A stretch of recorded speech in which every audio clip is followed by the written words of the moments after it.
অনেকদিন পরে একটা আচ্ছা। ভূতের সিনেমা দেখলাম, 'দ্য মাম্মি' 2026 যা দেখে আসলে অনেকটা ভয় ফিল হয়েছে।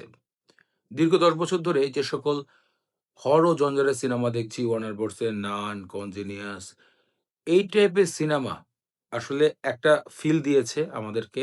একটা টাইমে বোরিং ফিল নিয়ে এসে দিয়েছে। তান্ত্রিকরা আসছে, পোজেসড কে ঠিক করতেছে, এটসেট্রা। কিন্তু অনেকদিন পরে এইরকমই গল্প যার ভিতরে ইজিপশিয়ানের একটা শয়তানের ডেভিলের গল্প খুঁজে পাওয়া যায়, পোজেসড এর গল্প খুঁজে পাওয়া যায়, ফ্যামিলির ভালোবাসা খুঁজে পাওয়া যায়, এটসেট্রা। একটা জায়গায় সকল গল্পকে খুঁজে পাওয়া গেছে। আর আমার কাছে বেশ ভালো লেগেছে। মানে অনেকদিন পরে ভয় পেয়েছি। অ্যাকচুয়ালি আমি কিন্তু হরর জনরার সিনেমার একটা বড় ফ্যান। ধরেন আপনি আনঅফিসিয়াল ওয়েবসাইটে যান, সেখানে ৪০০-৫০০ সিনেমা পেয়ে যাবেন।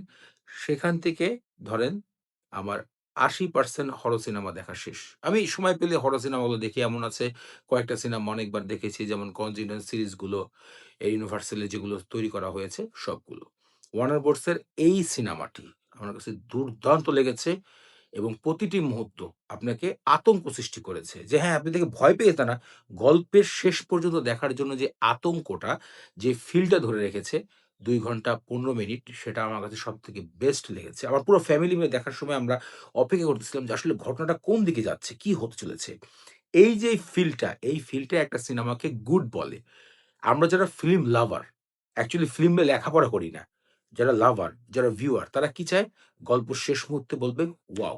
It's very good. ভাল লাগছে ভাই। ভাই ফাটাফাটি।" এই ফিলটাই হচ্ছে হরর মুভির 'দ্য মাম্মি'তে আমরা পেয়েছি।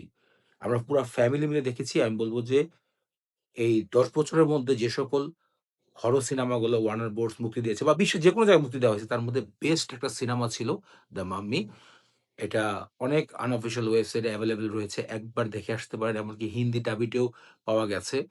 জাস্ট একবার দেখেন। আপনিও বলবেন যে হ্যাঁ, আপনার দেখা one of the best horror movie ছিল ২০২৬ এ 'দ্য মাম্মি'।